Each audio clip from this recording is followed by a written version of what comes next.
All right, Chris, you are good to go ahead. Okay, just before we start the meeting, I'd like to read a land acknowledgement. The Township of Woolwich is located on the lands of the Haldimand Treaty of 1784 within the traditional territories of the Anishinaabe, the Haudenosaunee, and of the Neutral people, also called Chanton, or Attawandarak. This land is part of the Dish with One Spoon Wampum Belt that extended the union of peace between Indigenous people and settlers and symbolized an agreement to share and protect the resources so that there will be a healthy, long-term, and sustainable environment. We acknowledge the Indigenous ancestral guardians of the land and its waterways, the enduring presence and knowledge and philosophies of Indigenous people, and recognize their continuing contributions to shaping this area. Today, many Indigenous people continue to call this land home. May we learn together to care for and respect each other and act as stewards of the lands we inhabit. And also in trying to bring some relevance to land acknowledgements, I would just like to say, since we didn't meet in May, that May 5th had a day called Red Dress Day, which also is a day of national awareness of missing and murdered Indigenous women and girls. And this day honors and brings awareness to thousands of Indigenous women, girls, and two-spirited people who have been subject to a disproportionate level of violence in Canada. On a happier note, June 21st is National Indigenous Peoples Day, and there are several events in southwestern Ontario to celebrate this day. And you can find many of those events and activities, including powwows, on the Ontario website, the provincial Ontario website, or the Canadian Heritage website. I will remind committee members and the public that this meeting is being recorded and live streamed to the township's YouTube channel. Anyone who registered to participate in this meeting will be invited to speak in the order of the applications being heard. I will now do a roll call of committee and staff for the benefit of the public watching this meeting.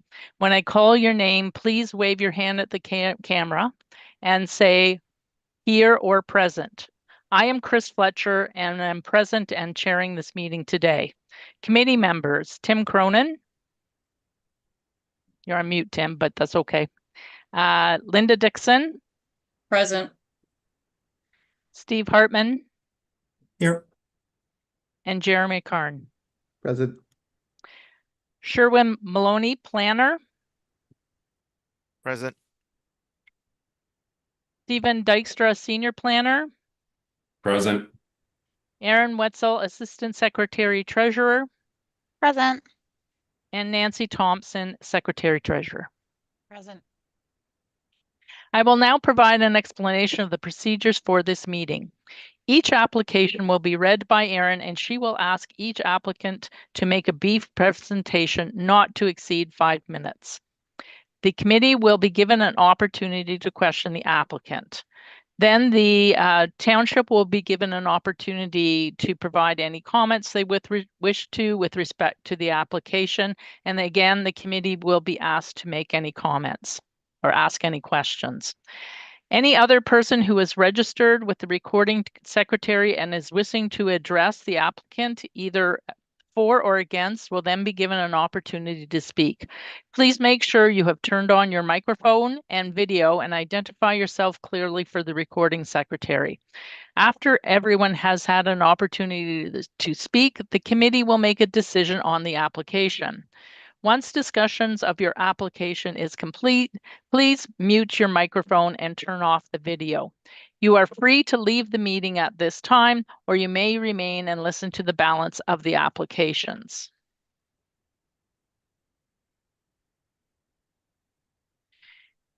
Each applicant has a 20-day appeal period as required under the Planning Act. In accordance with Bill 23, appeals may only be submitted by the applicant, the municipality, and certain public bodies or special persons as defined in the Planning Act, and the minister. The last date of appeal for applications being heard today is July 3rd, 2025. At this time, I will ask if any members of the committee, if they are declaring a pecuniary interest with respect to any of the applications. If you are declaring conflict, just please raise your hand so I can recognize you. No, no declarations of pecuniary interest. Aaron, we'll begin with application A7 2025 in the name of Carl and Kathleen Snyder. Will you please present the application? First up, we have minor variance application A7 2025 for Carl and Kathleen Snyder. The property is located at 1445 Maple Bend Road. The current zoning and use is agricultural, and it has a single detached dwelling, equipment and storage sheds, and a sugar house located on the property. The applicant is proposing to locate a 78 square meter detached accessory dwelling unit on the property, approximately 492 meters away from the existing farm cluster, whereas section 6.3B building location in the agricultural zoning requires all new buildings associated with the farming operation to be within 30 meters of the existing farm buildings to form part of the farm cluster. And on behalf of the applicants, we have Justin Messakar from MW Drafting here to speak to the application. Justin, if you'd like to begin, the floor is yours. Thank you. Through you, Chair, to the committee, I just have a short explanation as the reason why I'd recommend support for the minor variance. So thank you again for the opportunity to speak in support and about the proposed accessory dwelling unit at 1445 Maple Bend Road. We respectfully request the committee's support for this variance based on the following key considerations. So the number one, we want to minimize impact on productive agricultural land. The primary reason for proposing the ADU at the current location is to preserve as much viable farmland as possible. The existing cluster of buildings sits adjacent to some of the most productive areas of the property. That would be the house and associated barns and things like that around it. As you can see from the site plan, it's basically agricultural land right up to the limits of those buildings. And if we were to place an ADU within 30 meters of the existing farm cluster near the existing house, we would inevitably displace prime agricultural land, which is directly counter to the spirit and intent of the zoning regulation. By locating the ADU where proposed, we avoid encroaching on this productive area, ensuring farm operations are maintained and agricultural output is preserved. Although the proposed location is more than 30 meters from the main building, it's within 30 meters of an existing agricultural storage building, which you can see on the site plan. So that part of the property is used for agricultural, there's buildings there. It's already kind of a part of a kind of subcluster I would classify it as. We propose that this could be reasonably interpreted as an extension of an existing farm building cluster, particularly given the context of a large rural property where agricultural uses are distributed across the broader area. Thirdly, we fully acknowledge the GRCA's concern regarding access and natural hazards. We propose a condition be attached to this variance requiring GRCA approval to the issuance of any building permit. This would allow GRCA to assess the suitability of access and impose any requirements they deem necessary. Importantly, studies to determine safe access under their policies, we're getting quotes back of at least $10,000 or more. It would be unreasonable to require this level of investment from the owner unless there's some certainty that the location is viable from a land use planning perspective. We believe that a conditional approval balances both the municipality's planning oversight and the Conservation Authority's mandate. And finally, this ADU is intended for a family member who will reside on the property and assist with day-to-day operations of the farm. This directly aligns with the intent of provincial and municipal policies that aim to support multi-generational farming and enable flexible housing arrangements that strengthen agricultural viability. So in conclusion, we believe this proposal represents good planning, maintains the overall intent of the zoning bylaw, supports continued agricultural use, and can be safely implemented with the appropriate GRCA approvals. We respectfully request that the committee approve the application with the condition the GRCA approval is obtained prior to issuance of a building permit. Thank you for your time and consideration. Thank you, Justin. Is there any questions to the applicant at this point?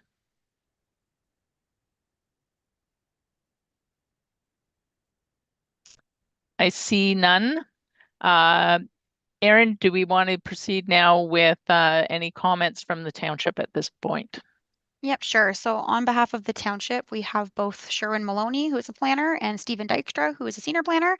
If either of you would like to explain further the township's comments, you are welcome to do so now.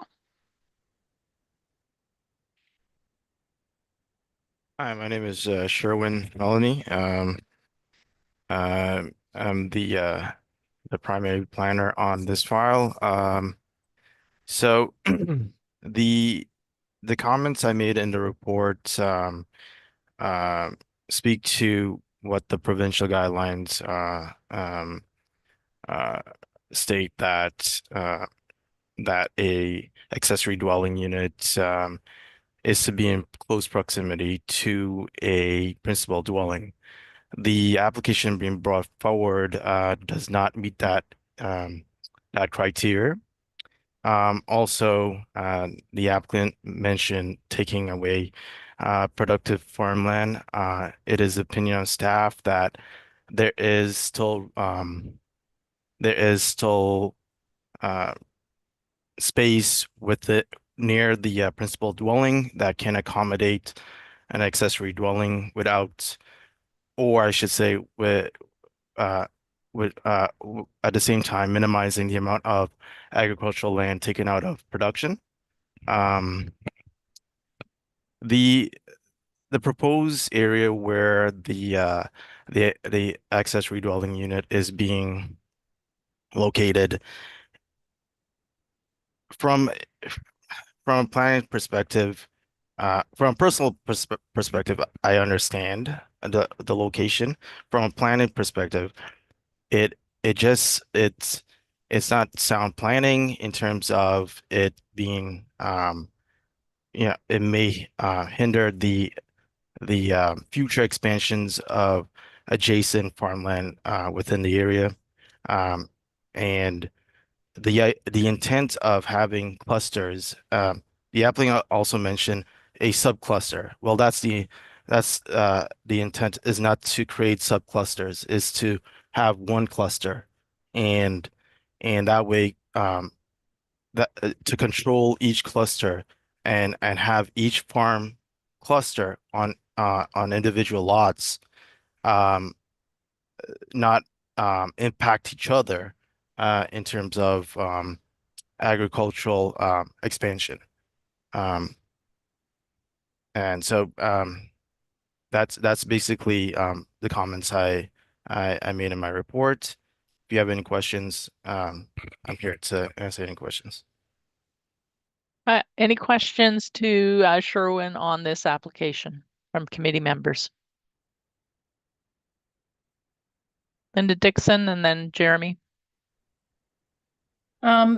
So I was thinking of directing this to the applicants, but I think maybe you can gauge this maybe a little better. Sherwin, is the comment about the condition for GRCA, their request for deferral because they're looking at certain studies. I appreciate the rationale for that and not wanting to put extra funding out if it's not, we're going to defer it and it may not go ahead anyway. I know with consents, we have that 1 year. Do we have a limitation on minor variances with a condition such as that would impede maybe it not being fulfilled in time? Or is it, they can fill that condition and then get the building permit? There's no time frame. Do you know what I'm asking? I forget how the variances work on that.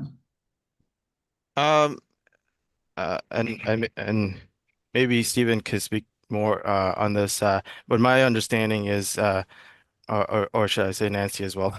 My understanding is the consents, unless you put a condition that is time bound, doesn't necessarily have a time limit. Whereas the consents have a 2-year. I think. Yeah. Thank you. Okay, Jeremy Karn. Thanks. Through you to staff, Could you, Sherman, maybe elaborate a little bit more on what the impacts are to future development? So by putting a ADU there, what are the actual impacts that are going to happen to future development on neighboring properties? Just to sort of make that clear.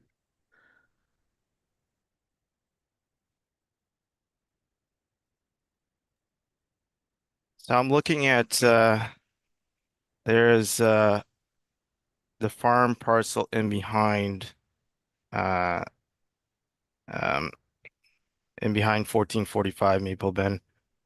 It would restrict that farm lot from expanding if they were to uh if they wanted to in the future put a livestock operation, right? Because the livestock barns have to meet MDS. So it restricts where they can put it, right? With a dwelling being proposed on 1445 Maple Bend, it really restricts where they could put it. It might even inhibit that operation from ever starting up, and that we don't want that. We want to promote agricultural production. So, okay. One follow-up question, Yep. if I can, through. So in terms of if so looking at sort of Google Maps, seeing that farm, if that farm wanted to build a livestock building, does that have to stay in the same cluster as the residential building, or would they be able to, as a farm building, put that on the back part of their property, assuming that there was no issues with the MDS from like the new accessory dwelling unit? So the MDS will dictate where the farm building is going to go.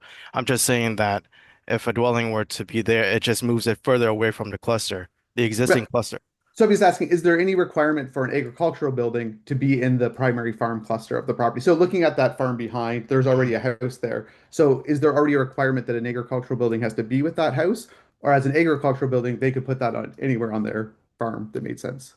They could essentially put it anywhere. Right. The dwelling is not necessarily considered a farm building. So it'll be essentially whatever farm building they put on there, that's where the cluster is going to be. So that's The new really cluster. the issue, is that for those properties, neighboring properties, now we've got a new MDS distance from Yeah. that accessory dwelling unit where they would not be able to expand their farm operations. Yeah. Thanks.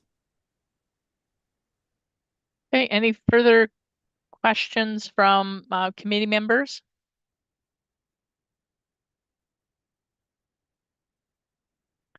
Okay, so Erin, is there anyone further who wants to speak to this application? There is nobody else in attendance. Okay. So it's now time for the committee to deliberate and make a decision. Anybody willing to put forward something? Linda? Well, yes, I can make a motion, Madam Chairman, but I also just want to make a comment too that while we're talking about the farm cluster, my other concern with this property and the location of it is the fact that it's on the other side of a creek and floodplain area, and the comments with with respect to GRCA, not just the location of a septic system. To me, that's okay. We can probably find a location, but the fact that we're putting a driveway across a creek and then a potential flooding situation, and it is a dwelling. It's not secondary farm buildings that, okay, so you can't access it when it's flooding.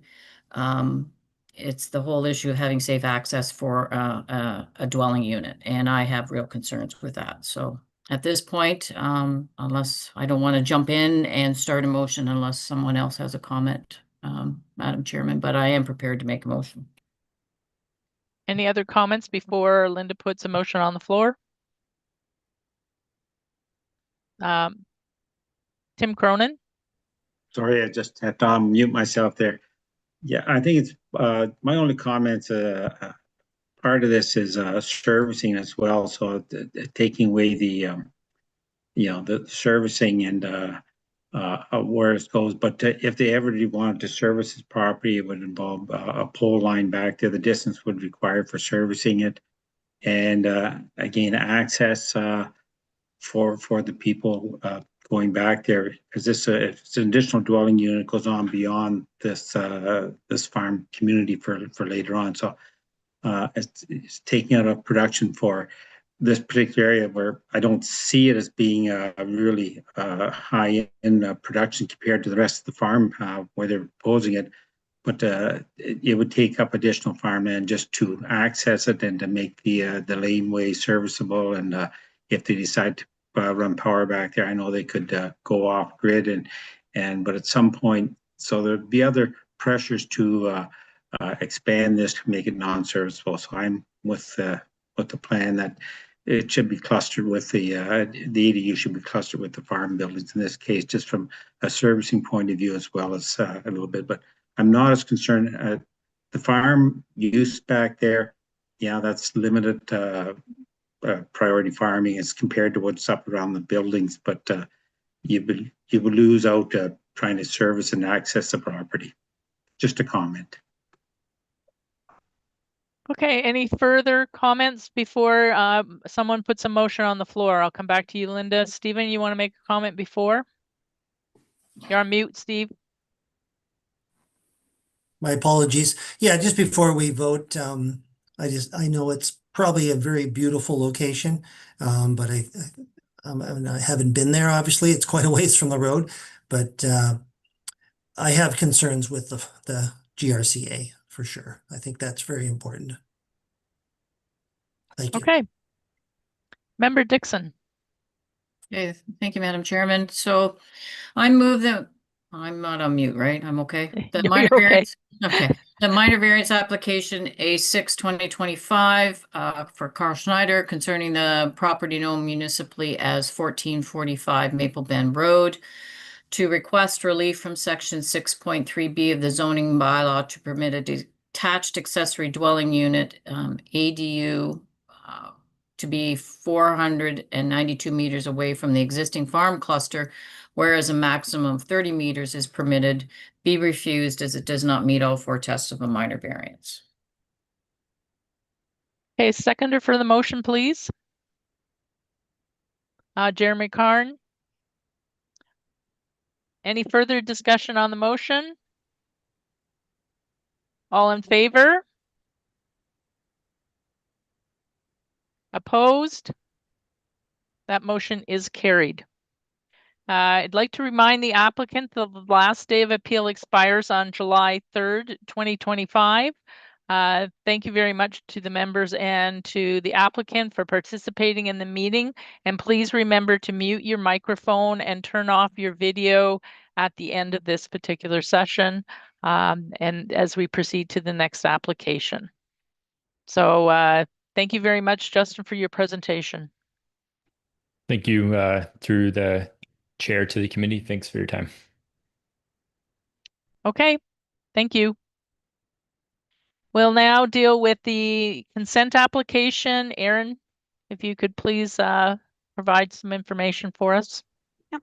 Our second application tonight is consent application B1/2025 for 2656405 Ontario Inc. The property is located at 21 Howard Avenue, and the current zoning and use is employment EM2 and employment EM4, and the property contains an industrial millwright operation.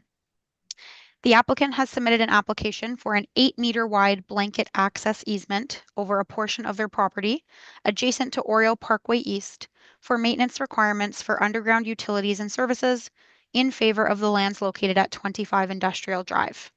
The applicant has acquired the rear lands for development of a parking lot connected to their lands at 21 Howard Avenue, and the easement is a condition of the site plan agreement that was entered into. And on behalf of the organization, we have Brandon Carter here. Brandon, if you would like to present or speak to the committee, the floor is yours. Yes, good afternoon, everyone. So I'm hoping that this is a simple one for the committee this evening or this afternoon. Essentially, we had purchased the rear parcel of a lot of our current operations. The goal is to create a parking lot, but also to extend the driveway to permit us to have access instead of onto Howard, onto Oriole. Just to give a quick kind of history of this particular parcel. The committee would have dealt with a severance application, I believe, in 2023, where the lands that were connected with 21 Industrial Avenue Just to give a point of reference, that's the plaza where there's the Pizza Hut and the Walk and Roll, as well as the Elmira Chiropractic. That is the parcel of land basically to on Oriole, the right of it. So we did already go through the committee to have a severance application. Part of that severance application was a site plan agreement. In order to get site plan agreement, we had gone through with the township to establish a Section 41 development agreement. That development agreement was signed in the fall. That is with the consent of the neighboring property owner, the 21 Industrial Avenue owner. And as part of the site plan agreement, there is a condition that an easement be registered on title providing access over the property for the purposes of maintenance requirements for the underground utility services, that the easement will be in favor of the lands municipally known as 25 Industrial, which is the same part of the same plaza. So this is just an application again before the committee just to approve the registration of an easement on title as part of, again, the development agreement that we have already negotiated and signed with the township. To let you know, it's just a small, it's a small sanitary pipe. As part of the development agreement as well, there's some benching requirements for the manhole that it will connect into. So in terms of utility use, it's going to be protected that way. And this is just simply to, in my view, is to dot the I's and to cross the T's with the overall development that we are doing with this parcel of land, starting with the severance application and now ideally to completing the requirements of the development agreement. I just Okay. want one comment. So just in terms of the recommendation of staff, agree with everything. The recommendation from staff was that a reference plan be issued and registered.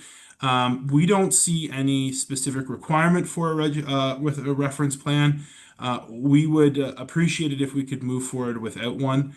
With that said, we're certainly not going to make that the hill that we die on. If the committee feels strongly that a reference plan must be filed, certainly we can accept that. We just want to move forward with, again, having this matter closed out so that we can complete construction and then and have the deposit returned and have the agreement completed for the township. Okay, thank you for your presentation. Any questions of the applicant at this point?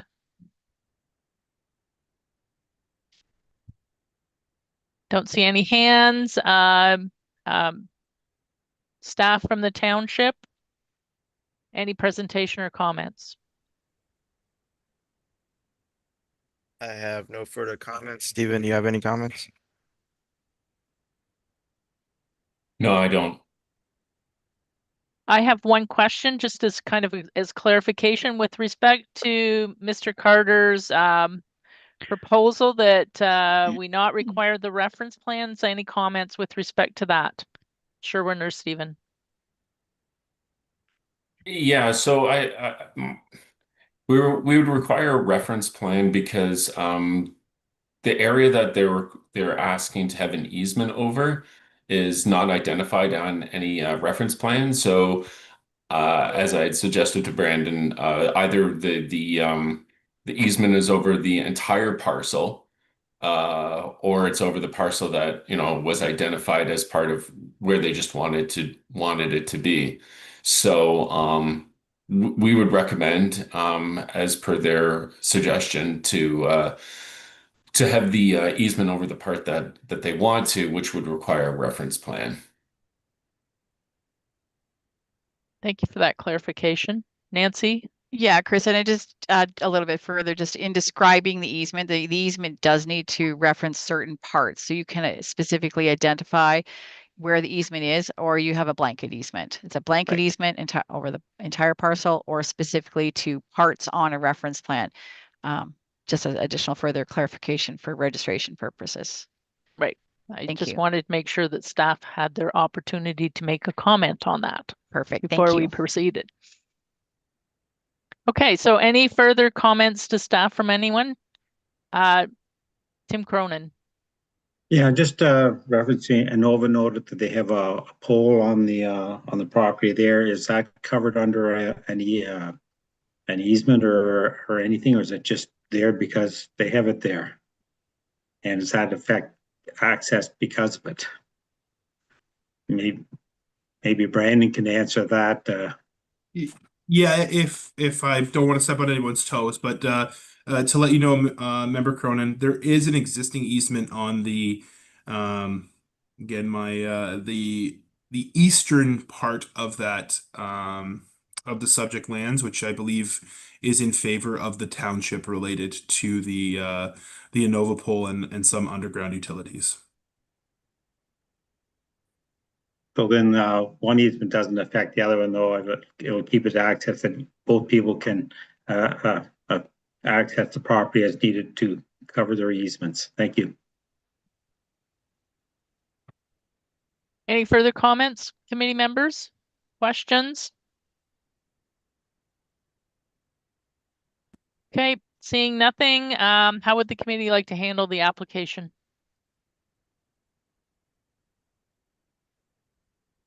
Member Cronin. I'm ready to make a motion if you're ready to do it. I would move that consent application B01 2025 concerning the subject property as parts lot 107, 108, registered plan number, registered plan and registered plan.